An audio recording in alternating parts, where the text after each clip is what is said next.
जय माता की। आप देख रहे हैं law and the spiritual secret. देवी देवता की सवारी के आने का रहस्य क्या है? शरीर दिमाग पर इसका असर क्या होता है? देखिए, बहुत खास विषय आज लेकर हम आपके बीच मौजूद हैं। देवी देवताओं की सवारी को लेकर हमने बहुत वीडियो बनाए हैं, लेकिन रहस्य क्या है? जब लोगों के ऊपर देवी देवता की सवारी आ जाती है तो उसके बाद उनके शरीर में क्या असर होता है, उनके दिमाग पर उसका क्या प्रभाव पड़ता है? क्या कभी आपने सोचा है कि जब सवारी आती है तो हजारों वोल्ट का करंट लगता है, उस इंसान को ऐसा लगता है? आखिर ये प्रक्रिया क्या है और इसका सत्य क्या है? इस पर आज हम जानकारी लेकर आए हैं। देखिए, अलग अलग लोगों के अलग अलग मत हैं। पहली बात तो यह है कि सवारी आना अपने आप में, जी हां, अपने आप में बहुत बड़ी बात होती है। सवारी इतनी आसानी से नहीं आती है, क्योंकि सवारी को लेने के लिए न जाने कितने जतन करने पड़ते हैं। सवारी ऐसे ही नहीं आ जाती। सवारी के आने के दो तरीके होते हैं और दोनों ही अलग अलग तरीके हैं। सबसे पहले तो ये समझ लीजिए कि गुरु की कृपा के कारण सवारी आती है। कहने का मतलब है कि गुरु जब सवारी देता है तो सवारी आपको आती है। ये गुरु की आज्ञा होती है, गुरु की ये कृपा होती है हमारे ऊपर, और यह गुरु के कारण ही सवारी का आना संभव हो पाता है। और सवारी आने का दूसरा मार्ग होता है देवी या देवता की सवारी आप लाना चाहते हैं। अब आप लाना चाहते हैं तो आप कैसे ला सकते हैं? उनको प्रसन्न करने से या उनकी भक्ति करने के बाद ही सवारी आती है, और वो भी इतना आसान मार्ग नहीं होता है। सच्ची श्रद्धा चाहिए रहती है। भक्ति के साथ कई देवता प्रसन्न होते हैं और उसके बाद ही जो सवारी है वो आ पाती है। और उसके बाद अगर उनकी कृपा होती है तो वो आते हैं, नहीं तो नहीं आते हैं। जी हाँ, पहले वो देखते हैं कि हम जहां जाने वाले हैं वो इस लायक हैं भी कि नहीं है। अब देखिए, ऐसा नहीं है कि सवारी सिर्फ पुरुषों पर ही आती है। कई लोग ये भी जानना चाहते हैं, तो मैं आपको बता दूं कि ऐसा कुछ नहीं है। सवारी महिलाओं पर भी आती है। कई लोग ये जानना चाहते हैं, उन्होंने ये सवाल किया है कि महिलाओं को महीने की समस्या रहती है, तो क्या ये माना जाए महिलाओं को सवारी नहीं आती? देखिए, ऐसा कुछ नहीं है। यदि महिलाओं को ये समस्या है तो क्या देवी देवता नहीं आएंगे? ये बिल्कुल मिथ्या है, मिथ्या। ऐसा नहीं है कि महिलाओं को मासिक धर्म की समस्या रहती है, मासिक धर्म की समस्या रहती है। किसी देवी या देवता के आने की कृपा नहीं होगी, ऐसा कुछ नहीं है। कहने का मतलब है कि सवारी नहीं आएगी, ऐसा नहीं होता। महिलाओं पर भी सवारी होती है, वो एक अलग विषय है जिसमें मैं आपको बताऊंगा, उसकी भी जानकारी दूंगा।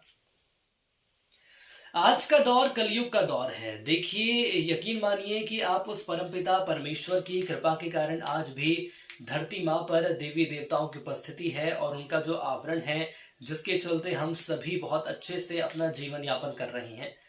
अलग अलग रूप धारण करने के बाद किसी भक्त के शरीर में सवारी के रूप में वो आते हैं। पहले आपको बता दें कि देव सवारी आने से पहले उसके गण आते हैं।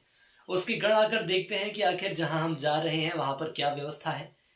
उसके बाद यदि देव सवारी आती है, क्योंकि देव सवारी का आना एक बहुत ही बड़ी बात होती है। अब बात करते हैं ऐसे भक्तों के बारे में जिन पर सवारी आती है।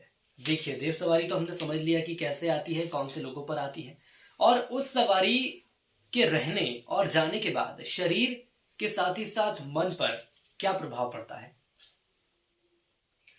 दैवीय शक्ति शरीर में आती है, शरीर में चमत्कारिक परिवर्तन होने लगते हैं।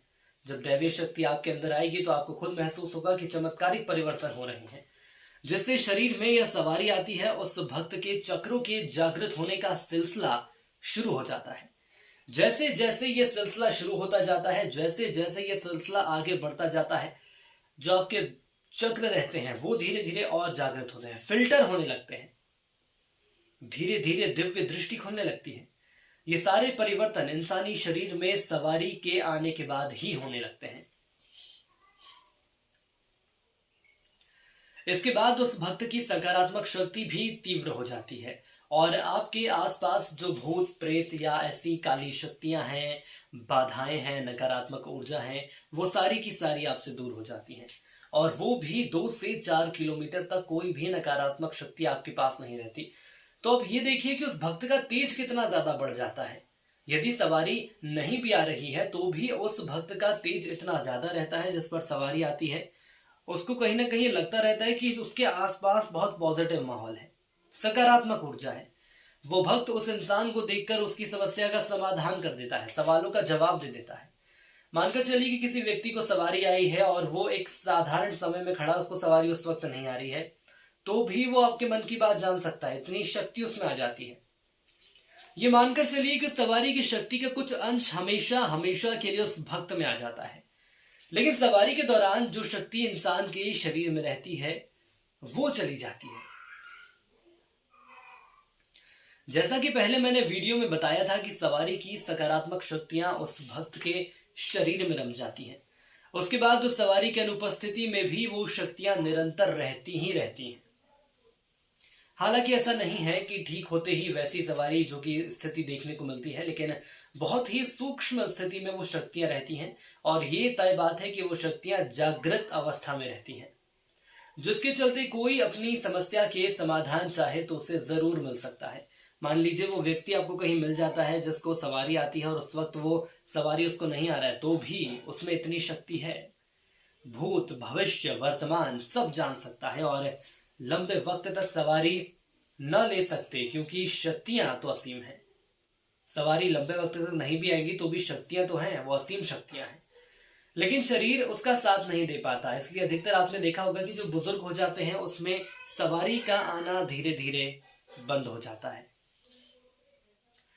उसका कारण यह है कि सवारी जब आती है तो बेहद ऊर्जा के साथ आती है और उस ऊर्जा को अपने शरीर में ढालने के लिए इतना वेग होना चाहिए, इतना जप होना चाहिए कि वो उस सकारात्मक ऊर्जा को, जो शक्ति आने वाली है, उसको आप झेल सकते हैं।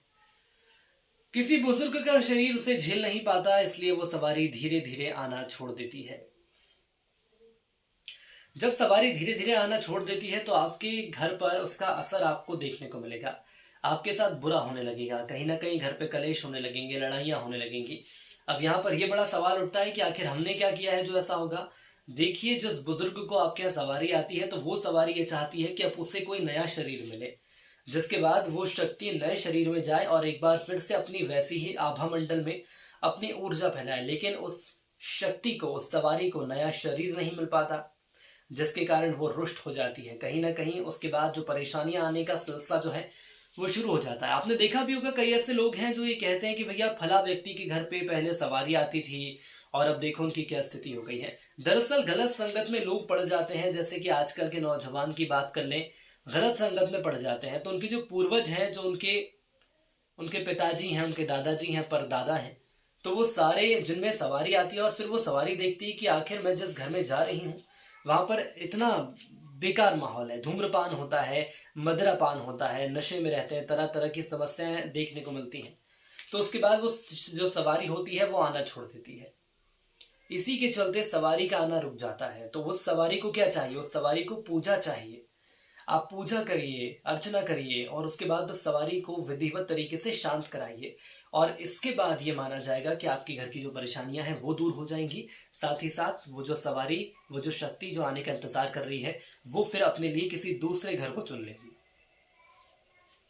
तो उम्मीद करते हैं कि जो जानकारी आज हमने आपको दी है वो जानकारी पसंद आई होगी। यदि पसंद आई तो हमारे चैनल को जरूर लाइक करें और जरूर आप कमेंट्स कर सकते हैं। कोई सवाल है तो आप जरूर हमसे पूछिए, हमारी कोशिश रहेगी कि उन सवालों के सही जवाब आप तक पहुंचाएं। जय माता की।